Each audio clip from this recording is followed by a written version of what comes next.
Life Over Coffee. Conversations for transformation. Hello, my friends. Rick Thomas here with Life Over Coffee. Here's a question I want you to think about. How do you leave your church? This is something that someone asked of me. In fact, they wrote in a question, one of our supporting members, and so what I want to do is I want to read to you his question, and then I want to work through it because it's a very good one. Regrettably, this is something that many of us, maybe most of us, have to think about at some point in our lives. It's most definitely a question that comes to our ministry somewhat often. And of course, we do interact with our supporting members behind our paywall. That's one of the ways that we can honor them by having ongoing dialogue with them. But sometimes their question is so relevant and so universal that I do like to take the responses that I give to our supporting community and bring them out and share them with you, which is what I am doing here. I've titled this, How Do You Leave Your Church? Because this is something that, again, is important to all of us. By the way, if you know someone who's thinking about leaving a church or maybe they just left, I would encourage you to give them this article. It's in a read, watch, listen format at lifeovercoffee.com. It will benefit them. Now also you can find this in one of the chapters in my book, Local Church. It's in our store. That's a free book to you. It's a digital download. This is actually the second to the last chapter in the book if you want to get right to it. But I would encourage you to get that free digital download, Local Church, and that you read all of it, that you use it, because there is so much information in it. More than 30,000 words. There are 16 chapters. I cover a lot of territory. And of course, leaving a local church, as unfortunate as that can be sometimes, it is something that we do need to talk about. Now, one of the things that characterizes our ministry is that we do say the quiet part aloud. We try not to say it unkindly, rudely, harshly, but we will, as much as possible, be as direct and clear as we possibly can, especially about the things that maybe Christian propriety just doesn't discuss. But bad things happen, trouble happens, and sometimes there are unnecessary changes in our lives, and we need help to make those changes. And again, I trust that this will be helpful to you. Sometimes you can't stay at your local church, and it is sad, but it happens all the time, especially, or maybe even more so, in our transient culture in which we live. We're not in that day anymore where the world was big and we were born on a spot and we lived on that spot and really didn't go much anywhere else. And sometimes you have to leave. You leave a local church, and when it happens, it can be one of the more gut-wrenching seasons in any God-loving Christian's life. I mean, you love the Lord and you love His people, but for biblical reasons and conscious reasons, and after gaining advice from helpful friends, there you are. The only option on the table is to find a local church. Well, here's the good news, is that there is a way to leave your church well.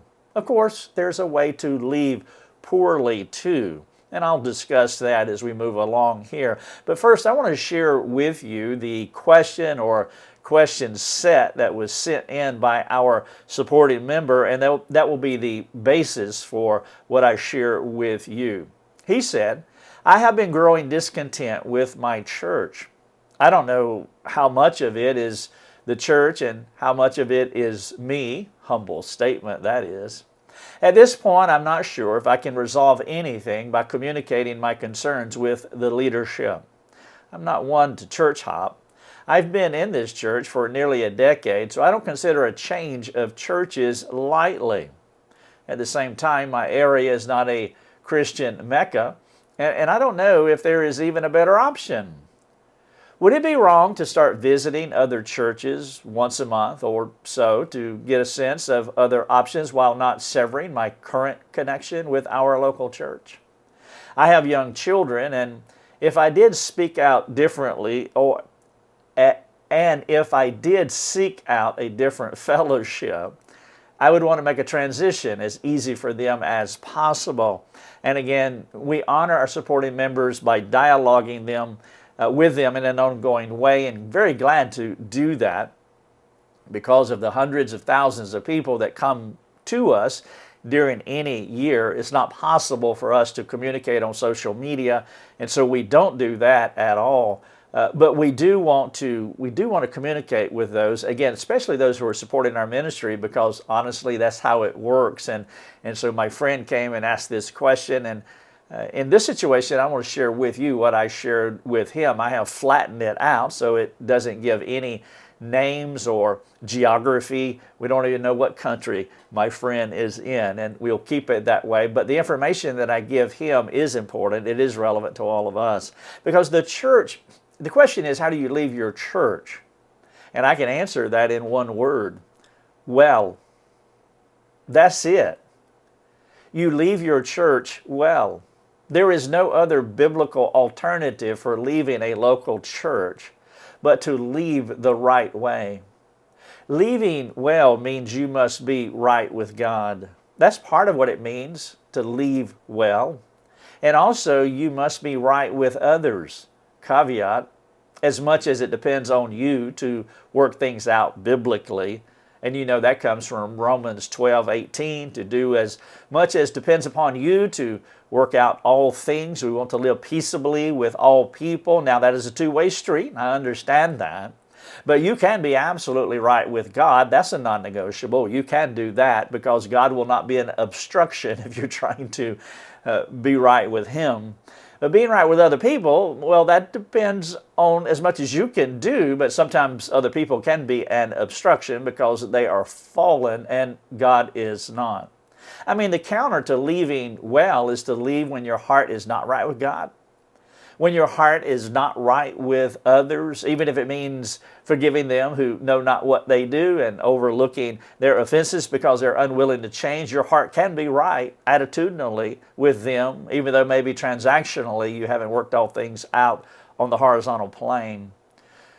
But being right with God and being right with others, as much as it depends upon you, those are our only options. You do everything within your ability to leave on good terms. And leave it on good terms with every individual may be impossible in every situation. But again, you can be right with the Lord regardless of what others do or how they respond. And so God should be, has to be, must be controlling your attitude, must be controlling your actions, not other people. The Lord frees and empowers you to be right with Him while not harboring sin toward others. And so you can leave with grace, leaving well. And your attitude is the main thing to consider when thinking about leaving a local church. A proper attitude is how to, in any relationship, whether that's with another person, leaving your vocation where you work, leaving your school, leaving a church, having an ongoing sinful attitude toward other individuals or institutions, well, that's never right. And so if you leave on bad terms, I would just appeal to you to ask the Lord to work in your heart, as you can do as much as depends upon you to make things right with other people. And I realize there are times when people leave on bad terms, and I get that, because sin is not cooperative, sin is not neat, and sometimes not even manageable, especially when it's the sin of other people. And it can work out this way. When emotions are high, offenses happen, and uncharitable things are said, stressful situations do happen. But the good news is, when things do spin into an unresolvable disagreement, it doesn't have to stay that way. I mean, talking about the attitude of Jesus in Luke 23:34, He said, "Father, forgive them, for they know not what they do." And you hear that attitude, an attitude of forgiveness, an attitudinal heart of forgiveness toward other people, even though those other people are not changing at all, minimally, you can change. And that attitude of forgiveness is the power of the gospel that works in all of God's children. The gospel has reconciling power. And at some point, people should be able to work through sinful attitudes toward each other. But the main point is that you can do right regardless of whether others follow your lead and pursue Christian charity and reconciliation. And so, as far as answering the question, how do you leave a church? Well, the first thing is you leave well. I mean, you can be right with God, and as much as it depends upon you, you can be right with other people. And so leaving well is absolutely imperative. But I want to drive this further home because leaving a church is a big deal, and no Christian should take this lightly. The Christian's life has three big spheres. We live in our family circle, our work circle for those of us who are beyond the school age, and we live within our church communities. Of course, those of you who go to school, you have that sphere as well. But family and work and church make up the three primary spheres of adults. And when you shake up any of these spheres, it is a serious matter, making it a challenge to be objective about what is happening to you. You love God's family, especially His family that makes up your local church. You commit to your church and have expectations of your local church, and sometimes these expectations are unmet, and a person begins to think about leaving. When that happens, well, nobody is objective. Let's be honest with ourselves. When the smoke starts rising in our minds and emotions are high and things are said, we can lose objectivity. But still, you can leave with hurt and anger, and you can go in grace. And if you're in a situation where someone has offended you, the temptation will be to leave with the wrong attitude.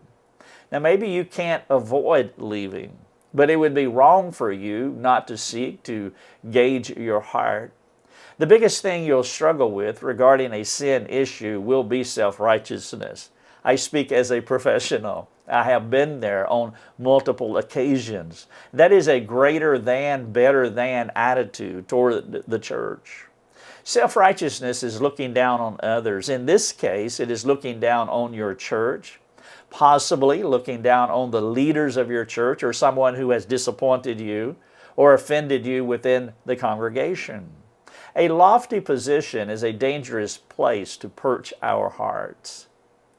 And those who are well have no need of a physician. But those who are sick, this is Jesus talking here in Luke 5. He went on to say, I have not come to call the righteous, but sinners to repentance. You see, there is no grace for the self-righteous person because Christ, as He said, He didn't come for the righteous. He didn't come for the well. He came for the unrighteous, the needy, the hurting, and those who realize they are not better than anyone else. And so when we exalt ourselves above other people, we are putting ourselves outside of God's grace. These humble servants, those who recognize their need, those who do not see themselves above everyone else, they want His mercy, they want His grace. And apart from the grace of God, none of us are better than any other person in the world. I mean, on our best day, we are equal to the human family apart from the grace of God. Without God's imposing His grace into our lives, we stand on level ground with the rest of the other dirty, rotten sinners, only by the grace of God. We're not elevated because of anything that we've done, because of who we are. The elevation comes because of the grace of God. An angry, a cocky, a condescending, I'm right and you're wrong attitude is not how any person should leave a church. Thus, the first place to begin is your heart. That's where this verse, these two verses actually in Psalm 139 that you're familiar with, 23 and 24, search me, O God, and know my heart. Try me and know my thoughts, and see if there be any grievous way in me, and lead me in the way of everlasting. When I pastored, there were times when a person or a couple came to me and said, we're leaving the church. They left. They did not leave with malice, as far as I know. They just left. And my goal was never to keep a person in a place they did not want to be. We never tried to shoehorn them into our church body and straitjacket them there. That has never been my attitude at all. It was never about our church being the only church. It was never about building a local kingdom or thinking we are the people. No. That's not where I was. But still yet, I was a pastor.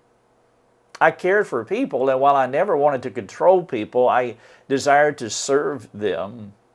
It was always awkward for me when they would come to me and state their intentions, and they would not ask for advice from me, or many times not ask advice from anyone else.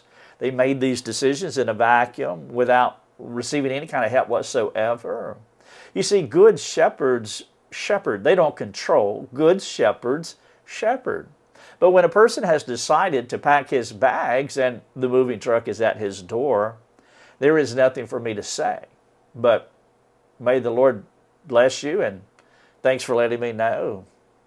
I mean, it's not like I wanted to talk them out of leaving. Not at all. That's not the angle here.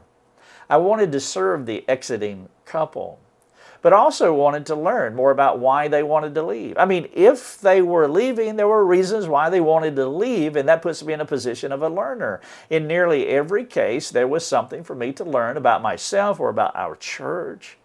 Their departure was not only an opportunity to come alongside them, to help them, to leave as peaceably as possible, but they could also come alongside us and help us to grow, mature, change if we need to. I was not under the illusion that we had the perfect church.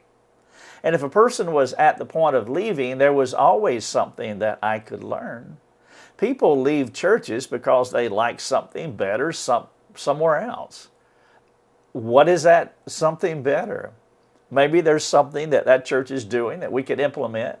Maybe there's areas of growth in our local church. It would be arrogant for me to downplay their reasons for leaving while not humbly self-assessing how we could be a better church. Now, this idea is another aspect of Matthew 7 with the log in my eye and the speck in yours. In this case, I applied it to our church, the log in the eye of the church. And rather than being critical about why they left, I wanted to judge the log in the church's eye by asking hard questions about our church, including the leadership. Perhaps they left for inadequate reasons. Sometimes that happened. Sometimes they left because they were offended and there was work to do. But those reasons did not hinder me from self-reflection or how to do church more effectively. I mean, suppose your situation is not where you're comfortable sharing all the reasons for leaving or receiving counsel from your leaders. That could be part of the dynamic, and so I don't want to squish people into thinking that if you don't talk to your leaders and work with them through the problem, that then you are wrong, because there are some times where you just cannot do that. But if you find yourself in that situation where you cannot talk to the leaders as much as you would like to talk to your leaders, then I recommend you receive guidance from other competent sources, 1 or 2. I do appeal to you, if at all possible, to talk to your leaders about your intentions. But if a person is thinking about leaving because the church has not met their expectations, others are probably thinking similarly. There's other people in that body. You're not the only one, especially if your reasons are biblical and correct. Your departure may be an opportunity to motivate the church to make some changes. But whatever you do, please don't gossip. Now, that's an important caveat here. Don't tell others about your disappointment unless the church is preaching heresy, or there is abuse or other comparable patterns in the church. Now, if that's true, then you need to yell from the rooftops what you are doing and why you are doing it, because people are in harm's way. But if the church is a biblical church and the leadership humbly leads, they're doing some things right then.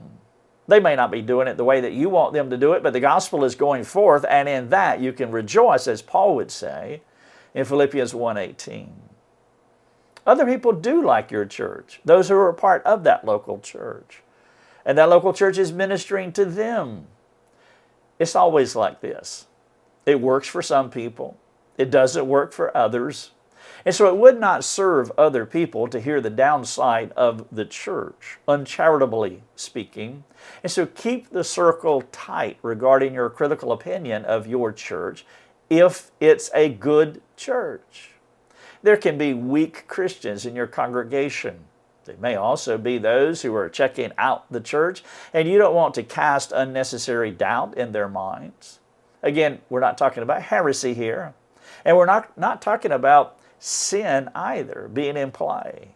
But gossip unnecessarily divides people, and if if it's possible to keep the division from happening in the body of Christ, then do your part to keep it out of the church. Again, when it's biblically the right thing to do, then keep the gossip out of the church. Keep the talk out of the church. When folks ask about your actions, let them know the Lord may lead you to another place. Keep it simple. You're not obliged to tell everyone more than that. If your peripheral friends press you, those who you really don't know but just inquiring, tell them what you love about the church, but remind them how the Lord is doing another kind of work in your heart. Now, you also said that you had children, and so I do want to address that, especially if they are young.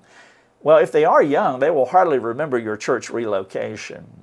Children are resilient, and they have a great capacity to overcome challenges. But I would not recommend taking too long to make the decision. Without creating an artificial timeline, you want to do this as quick as possible, and maybe quick is not the right word, but you don't want to take forever to do this. Your children need structure. If home, work, and church are the big three spheres for adults, which they are, then home, the church, and school are also the big three spheres for children. And so you could disrupt 2 out of 3 of these primary contexts if you move. And so the potential for temporary upheaval does not mean you shouldn't move, but it does say that you don't want to drag things out for them too long. They need security as much as anything right now. And a good church can partly provide this for them. So sit them down. Talk to them about your plans as much as is appropriate for their ages. If you visit other churches, you can remind them that the Lord is working in your hearts, you and your spouse, and that this is an excellent time to see what God is doing in other churches. Let them know you're not making a decision right now, but you're only looking around. Perchance the Lord has something else for you. Now, all of these conversations with your children, again, it will depend upon the ages of your children. It'll depend upon their personality. Some people will be given over to, some kids will be given over more to insecurity and fear. Others, things don't bother them so much, and of course their maturity in Christ will make a difference as well. And so you have to sort this out uniquely, not just to all of your children, but to the uniqueness of each child as far as what you communicate to them. But reaffirm your love and protective care for them. Get their opinions, though staying or leaving should not be determined by their views, and again, this is age appropriate as well. They're too young. The person who is writing this, as he said, that his children are young, and so his children are too young, and they will not be able to think through all the layers involved in this kind of decision. But you can allow them to be part of the family team by talking with them and removing as much mystery as possible. Remember insecurity or fear. It tempts children, especially young children or children that are moving from child to adult at 12, 13, in that season of their life. And so they need security and they need protective care. Change can create instability, so stay close to them. Communicate with them, reassure them about God's sovereign care in their lives and your role, your responsibility in providing that care. You know there is no perfect church. No clear-thinking Christian is under this illusion. Your next church will be a disappointment to you to some degree. Sin, sanctification, people, and a local church. There's 4 things that we cannot make right on this side of heaven. It's the sin piece that disrupts the entire fig cart. Make sure if you leave, your reason for leaving is biblical and a matter of conscience. As you visit other churches, scrutinize how they think about the gospel and their theology. Those 2 things are the most essential pieces to any sound church, the gospel and the theology. Don't make this move about the children. Sometimes parents can over-worry regarding their children and not trust the Lord to care for them. Sometimes they can see churches not just supplemental to what the parents are doing, but churches can be surrogate parents, and so they want this authoritarian church. that's helping them in a over-the-top way, and they want to secure. You'll find this within many homeschool families. I put my children in homeschool. They're also within our family, and then they're in a local church, and they stay in this hermetically sealed bubble because many of them parent out of fear, not out of faith, and they have an over-authoritarian heavy-handedness, though many of them will not even see that. And then they want the kind of church that will keep a tight rein on the children, and that can be a problem in itself. You see, I was not in a church until I was 25 years old. Before coming to Christ, I was a hardcore pagan. I made it to Jesus via the jail. That's how I got to Jesus, through the jail, eventually, 10 years after being in jail. If your children make it to heaven, it will be because of the grace of God, not because of a perfect church. Now, I know everybody knows this. I get it. That sometimes we can parent by faith. Parent by fear, not by faith. And we can put too much pressure on ourselves. We can put too much pressure on the local church to be something that the church should not be. It is supplemental, but it is not the thing. And so I'm only stating the obvious here. The best gifts you can give them, your children, is your prayers. Of course, followed by an unrelenting trust in God. So think and pray robustly about this decision. If there is no heresy and no patterns of unabated sin in your local church, you may be in the best place that you could ever be now. But if your heart is free, live in God's freedom and make your decisions in God's freedom. Don't cave to the fear of man, but also don't leave with a sinful attitude. Do as much as depends upon you to be right with all people. It's not wrong to shop around. It's not wrong, it doesn't have to be wrong to leave a church. And of course, it may not be wrong to stay. The title of this is How Do You Leave Your Church? It's part of my free book in our store, The Local Church. And I want you to get that digital download because I cover a whole lot more territory than just how to leave. And you can benefit from it. This can be any kind of discussion with you personally. It can be with you and another friend as you do Life Over Coffee. By the way, when you do Life Over Coffee, make sure you do Life Over Coffee with some of our merchandise. No, what better way to do Life Over Coffee than with a Life Over Coffee mug? And then for those of you who are of the Yeti cohort, then you can get our nice Yeti as well to do Life Over Coffee with as you talk about leaving your local church. And then, of course, because I'm shameless here, you can get a sea glass. That's what this green one's called. You can get the sea glass Yeti. This is a taller one, and you can get it in our store. There's 20 and 28 ounce. The sea glass comes with a straw top as well. It also comes with this closed top. And so you can get winter white, you can get sea glass, and you can also get any of these two sizes in black as well. And so get your Life Over Coffee mug or Yeti, sit down with your friend, and talk through this book, The Local Church, or more specifically, talk about chapter 15. How do you leave your church? Now, before I leave you, let me give you a few questions that I hope that will spark conversations that lead to transformation. And so I have 5 questions or question sets for you. Number 1, do you like your church? Why or why not? It's a good thing to talk about with all humility, with all charity, with no lofty perch of self-righteousness, looking down on those people that attend that church with you. Do you like your church? Why or why not? Are those reasons biblical or theological, which is question 2. Do you want to leave over doctrine? Do you want to leave over sin? Do you want to leave over preferences? Now, there's a lot there. Preferences you can overlook. Preferences I would be careful about.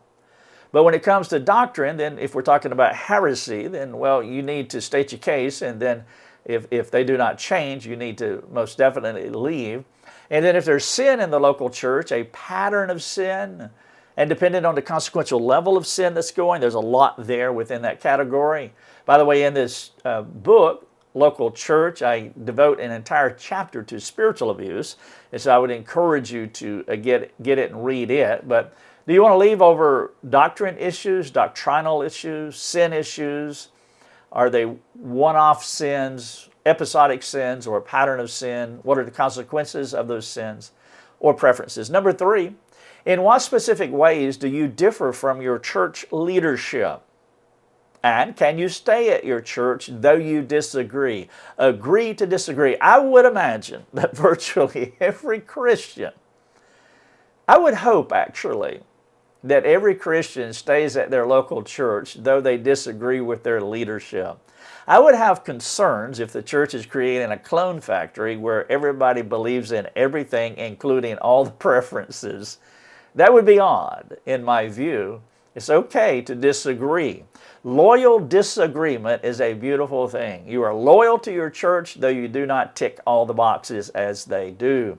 Number 4, in what ways have you contributed to the problem in your church? The log in your eye. Always wanting to address that with humility. By the way, because we tend to put our best foot forward, maybe it would be good to ask someone else. Someone who will not rubber stamp you, someone who's not afraid of you, someone who will give you, speak the truth in love. I have a couple of those friends in my life, and sometimes it hurts just a little bit, but I appreciate them because they won't hold back. Number 5, in what ways have you contributed to making your church a more effective sanctification center? Throughout this series, I've been talking about it's really wrong to complain if you haven't been part of the solution. And so with my friend here, I know that that is not true. He is part of the solution, and I commend him for that. But of course, it can be the other way for many people, and so therefore I want to make sure I insert that. Are you part of the solution, even though being part of the solution, you do believe